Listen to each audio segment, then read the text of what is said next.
यदि आप RRS को सब्सक्राइब नहीं किए हैं तो जल्द से जल्द कर लें। अच्छा आज़ाद जी, ये बतलाइए कि आज सांसद महोदय का भी स्थानीय समाचार पत्रों में उनका बयान आया है कि आप लोग एयरपोर्ट और एम्स के लिए छाती पीट रहे हैं, लेकिन हमने 1000 एकड़ ज़मीन यहाँ उपलब्ध कराया है। इस पर आप क्या बोलेंगे?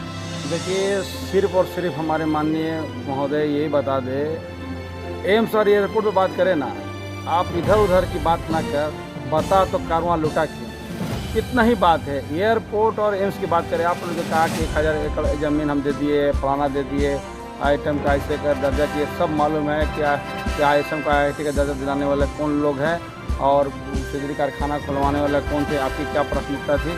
दुख होता है कि जब अपने श्रीकांत दुबे जो है वो जब अपना विकास की जो बातें कर रहे थे, उन्होंने कहा कि 45 मिनट लग जाएगा, हम अपनी बात करके एक एक चीज़ गिना दिए, उसमें एम्स गिना दिए, एयरपोर्ट गिना दिए, सारा गिना, उपलब्धि गिना दिए।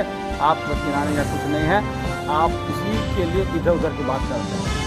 आपकी उदासीनता के चलते, आपकी अदृश्यता के चलते आज धनबाद जो है बहुत पिछड़ गया है। इसको स्वीकार करने में माननीय सांसद महोदय जी की कोई आपत्ति नहीं होनी चाहिए, उनको स्वीकार करना चाहिए कि हमसे कहने के नहीं है।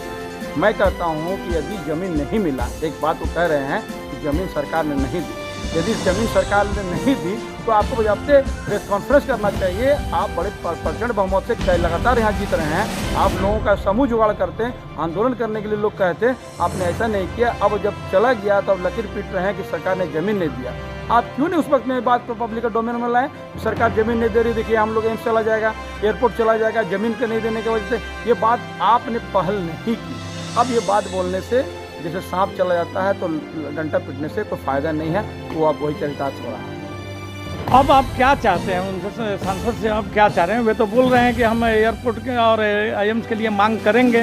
मैं फिर कल जो हम लोगों का जो काला बिल लगा के जो हम लोग का जो प्रदर्शन हुआ था, जिसमें माननीय प्रधानमंत्री से हम लोग मांग किए थे कि एम्स और एयरपोर्ट हम लोग को दिया जाए, मैं पुनः धनबाद के सांसद से निवेदन करूँगा कि चलिए देर आए दुरुस्त आ जाइए, आप भी हम लोगों का ये मांग कि एम्स और एयरपोर्ट धनबाद में बनना चाहिए। एक बार फिर आप मुखर होकर पाइए, इसी की अपेक्षा हम करते हैं। अच्छा, एक बात और बताइए कि सांसद के बारे में बोला जाता है कि बहुत ही सीधे साधे सांसद है और इन पर मतलब कि कोई प्रकार की ब्लेम नहीं है, फिर भी आप लोगों के द्वारा या इस ढंग की बात किया जा रहा है, कहीं कोई राजनीतिक प्रयोजन तो प्रायोजित ये अभी तो नहीं है? देखिए सर, हम किसी के अच्छा बुरा होने के बाद इनकी निष्क्रियता की हम बात कर रहे हैं, अच्छे बुरे का बात इस पर नहीं है। आप मुद्दे से लोगों को भटकाइए मत।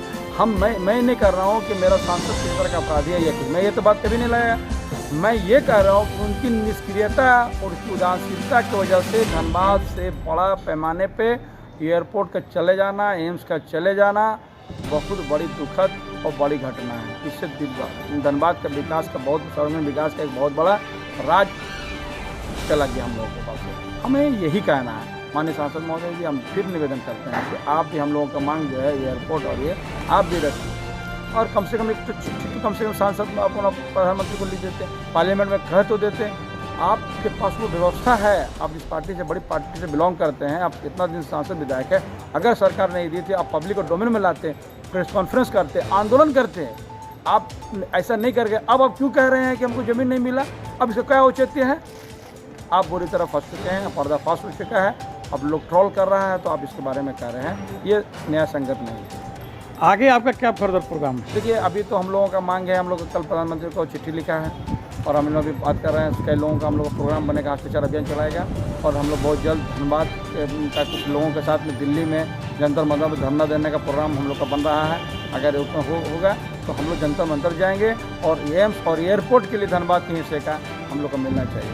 आर्थिक राजधानी है, यहाँ पर BCCL, रेलवे एक काफ़ी बड़े पैमाने पर सरकार को रेवेन्यू और राजस्व प्राप्त होता है, इसलिए हमारा हक बनता है।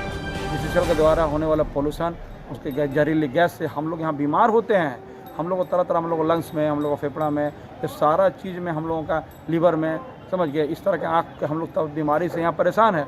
इसलिए हम लोगों को एम्स मिलना चाहिए, एकदम ये हक है। कम्युनिकेशन अच्छा है, चारों तरफ से लोग, अगल बगल का जिला जितना बोकारो गिरिडीह आसपास के जितना लोग हैं, उसका कम्युनिकेशन धनबाद में ऐसा है कि लोग आसानी से यहाँ आ जाएंगे। इसलिए हर प्रकार से धनबाद जो था वो इस आहारता को पूरा करता था। लेकिन सांसद का तो कहना ये है आज के बयान के हिसाब से कि यहाँ पर आर्थिक सर्वेक्षण या ये सारे चीज़ों में भारत कहीं पर भी नहीं आपका धनबाद नहीं आ रहा था, इसलिए देवघर को चुना गया। देवघर क्योंकि एक बाबा की नगरी है, वहाँ पर लाखों की संख्या में श्रद्धालु आते हैं और उन सारे चीज़ों को ध्यान में रख करके सरकार ने यह निर्णय लिया है। बेशक देवघर बाबा नगरी है और इस पावन धरती का में को विकास हो रहा है, तो इसका हम लोग कभी विरोध नहीं किया, होना चाहिए। लेकिन किसी के हिस्से से किसी को काट कर देना, ये तो अंदर से तकलीफ तो होता ही है। चलिए, अब तो जो हो चुका है, मैं फिर पुनः नहीं, क्या उनका ये आर्थिक जो मामला बतला रहे हैं आपके पास वे आपको लग रहा है कि ये सही है? बोलने का कुछ नहीं है। आप जितना बोल रहे हैं वो बात अब जनता को हजम नहीं होने वाला है। बहुत दिन आपके बातों से, आपकी चुप्पी से लोगों को तकलीफ हो चुका है। जनता जो है उस पर बहुत आहत है, उसके अंदर में जनता का आक्रोश है, जो बहुत जल्दी आप लोगों को नजर आएगा। धन्यवाद। ये एक्शन फोर्स के सुप्रीमो आज़ाद जी थे और इन्होंने बहुत ही अपनी बेबाकी से सांसद के बयानों का बात रखे हैं।